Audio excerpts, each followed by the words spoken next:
Here he is. There we All go. right. Hey, All right. We're good. good. Yeah, I was wondering what was going on. I figured you might be fixing your hair or something like that, you know. Yeah, something like that. I'm How are you doing? How you doing? trying to work on the beard. Oh, there's Hannah. Oh, we have Say a hi to partner. Hannah. Very nice. Hey, how That's are right, you? my little partner in crime here. Excellent. She's welcome to join. Yeah, So, Matt, we just she's an talked. Instagram live expert. Is she an Extreme Live expert? Yes. Yeah. Yes, Peace. yes. Right on. There you go. Yes. How old are we? 10? 8? 9. You're 9. pretty close. That was close. Uh, so, so Matt, thanks for joining us. We just talked to Martin Ditto. The upshot of that conversation was that you owe him. Yeah. The upshot of the conversation with Martin is that you owe him either lunch or dinner at the line. So I'll let you guys deal with that later. Okay. All right. Might be a while, Martin. Yeah, exactly. It might be a while. That's what I told him as well. Matt, thank you. We haven't spoken in a bit of time, but you joined us a few years ago when ILC was down in Washington, D.C. for our first confab, which was awesome.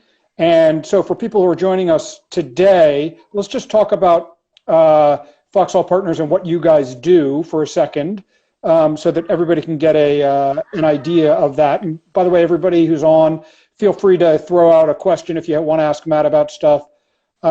Or something in general, just throw it into the comments and we'll get to it. So Matt, give us just a quick background of you guys in Foxhall and what you guys are doing.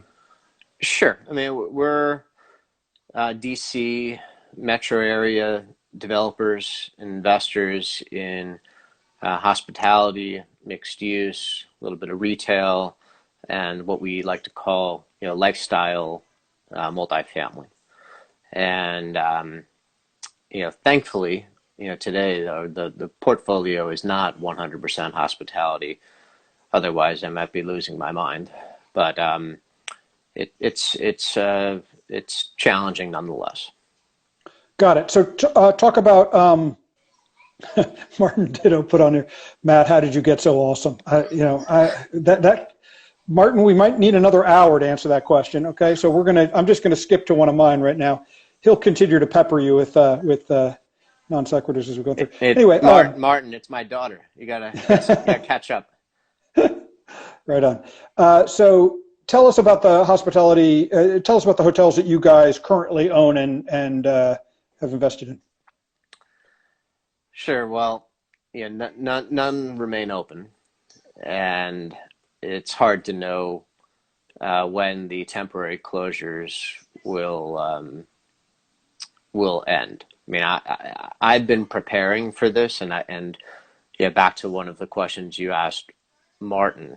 I think that a lot of the work that I and others are doing, over the past month or so, is really all about one's kind of mental mindset and ability to recognize that this is a disaster and an economic crisis that has hit so fast and so broadly, all across our economy. It's universal.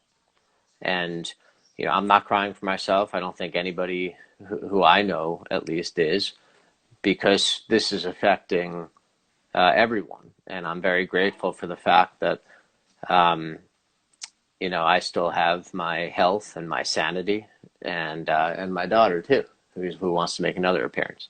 So, the first week of March, I saw a very immediate and sharp demand drop at one of our hotels for the forecast over the coming months. And that's when it hit me also that our equity markets were, hyper efficient. And maybe I didn't respect that as much as I should have. So since then, I've been kind of getting prepared and organized for, difficult conversations with lenders, with partners, with investors, with tenants. I mean, we have a number of small business, retail, and food and beverage tenants, none of whom are open, and none of whom I suspect are going to be able to pay rent over anytime soon.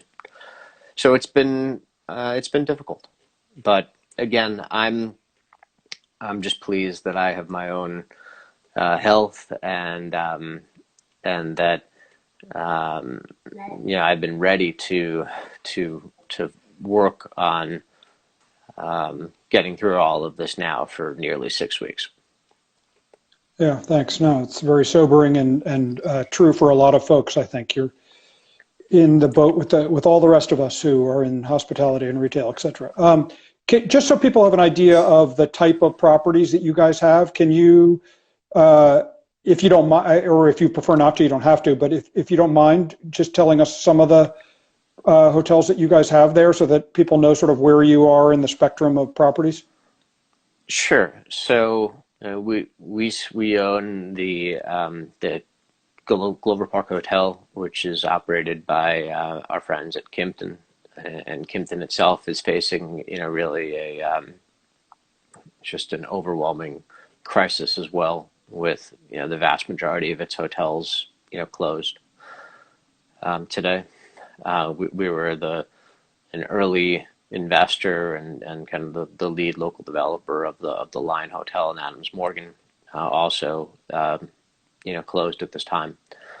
And we have a number of smaller mixed use buildings with retail and a couple of apartments in those properties, um, in each. And like Martin said, I mean, there still appears to be demand on the multifamily front. Thankfully, people need a place to live, but we're working with each of the tenants because everybody again has been affected by this. How has it been for you guys dealing with your lenders, et cetera, on this, especially on the hospitality or retail side? Have they been understanding and giving you some relief, or are they hard to deal with, or how's it been working?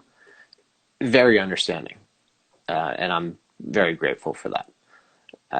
Again, I think all of our partners up and down the chain, I think, appreciate that this is just not only unprecedented, but just there's zero demand. I mean, and it's not like any government restrictions caused that lack of demand on the travel and tourism front. So that all got kind of baked in well after the fact. So our lenders not only have been forgiving, shall we say, but um, really, they get it. They understand that um, we all are in this together, and I do find that somewhat cliched at this time, but really that there has to be a universal recognition of what I would call shared sacrifice. I just wish that some others in the business and government communities would get that too. Yeah, that would be nice. I agree with that. I mean, DC is obviously has a huge government apparatus, which is still running. So are there no hotels open there, or is there still some demand for hotel stays just because of the government still operating? There are a handful of hotels still open. I mean, I know a few, and Trump I also International? yeah, I think he's still open at 5% occupancy. Um, but the couple that I know that are open, they're all working on temporary closure agreements with their lenders and management companies and franchisors, et cetera. Interesting. Okay. And no indication at all. I mean, I'm assuming you're just seeing the same stuff as the rest of the country as far as um, you guys would be following the same path as for reopening and increased demand as everybody else. Nothing happening there earlier than would happen anywhere where we are or anything like that. Well, it's hard to know. I mean, the state of Virginia is on, this soft lockdown until June 10. And so I suspect, and I'm not alone, that the other, municipalities in the DC metro area will follow Virginia's lead. So I would suspect that the best case scenario in terms of having, the kind of the economy reopen in a sense would be mid-June. But I don't suspect that that's very likely either, just given the fact that Mayor Bowser and others locally are predicting that the worst is yet to come, and that the worst is probably going to be in June. And I don't know if that means yeah, hospitalizations or deaths or something else. But I'm anticipating that we're in this for a while, and I'm worried, and I'm worried that we have kind of a fundamental shift in hospitality. There are going to be people and players and properties that don't make it out of this. It's just impossible, especially given the fact that it costs a lot of money to keep the lights on, and that's something that I've just learned to appreciate over the past month or so. And we're trying to do, of course, everything we can to enter into austerity, and that's all of us, myself included. But we're faced with just a complete zero revenue proposition, and that's hard to plan for. The other thing, Interesting. just Andrew, while I'm on the subject, is Yes, yes. I'm DC hospitality, and that is hotel revenue and food and beverage revenue. The last data that was published, I believe it was in 2018, showed that 27% of total hospitality revenues in the district come from international sources. Hmm. I don't know where those numbers come from, but let's just pretend that that's around accurate. Sure, sure.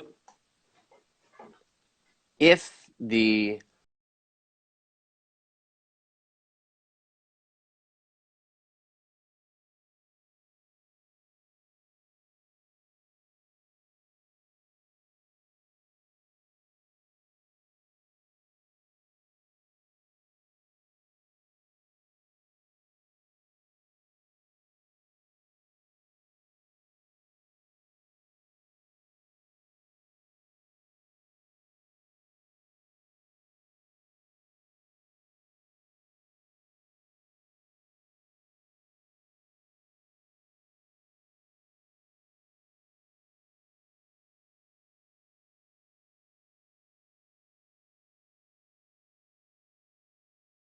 um, Yeah, no, it's interesting. When you said two things. One, there's a question on the screen. I want to get to that in a second. But also, when you said you think that there's a shift in hospitality going to, potentially going to happen, what do you think that shift will be? I wish I knew. I mean, are people going to be concerned about being in close quarters with others who they might not know inside of a restaurant? Just something as simple as that in the near term. And I mean, I'm talking near term until there's a global vaccine. Or even Our before a global vaccine, I think what we'll get to before the vaccine will be some sort of medicine which will alleviate many of the symptoms, not cure it or anything or stop it, but alleviate symptoms. They've said that that might, if we got that before, that would help considerably, obviously.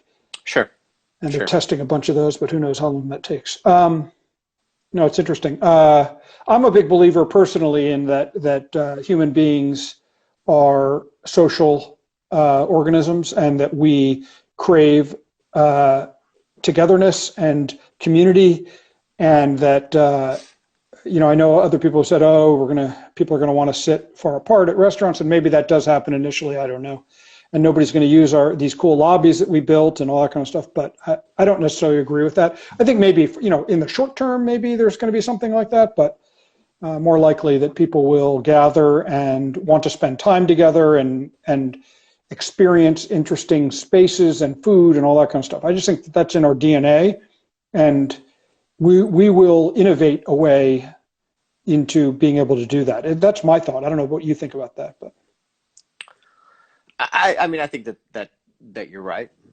and that especially with everybody cooped up in their houses, right now, um, there will absolutely be a lot of joy in socializing and being out. I'm just I'm nervous that's you know well out into the future right now, Could be. and Could not be. something that's happening tomorrow. Things seem to change so quickly, though, week to week, that it's sort of hard to tell at this point. So, last week is doom and gloom. This week we're at the peak. Next week we're better. Then the week after we're worse again. Who knows? I've tried to stop predicting it and worrying about it, because what will happen, and it'll all take care of itself, I think. Um, so this is a question that's on the screen. Do you see the greatest growth opportunities in rural markets? And what are the ethical considerations of travel to small towns where local, I don't know if that's shops or people or it says local pops, are most at risk? Then again, urban core isn't safe at all either. So is there any difference between urban and suburban and rural right now, or not something I've been thinking about too much, but I'm not sure if you have. Well, I was thinking about it when I was in New York for several weeks last month, and thankfully escaped before I completely lost my mind.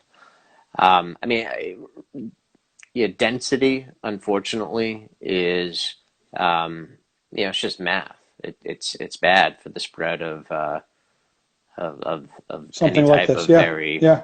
right, virus like this.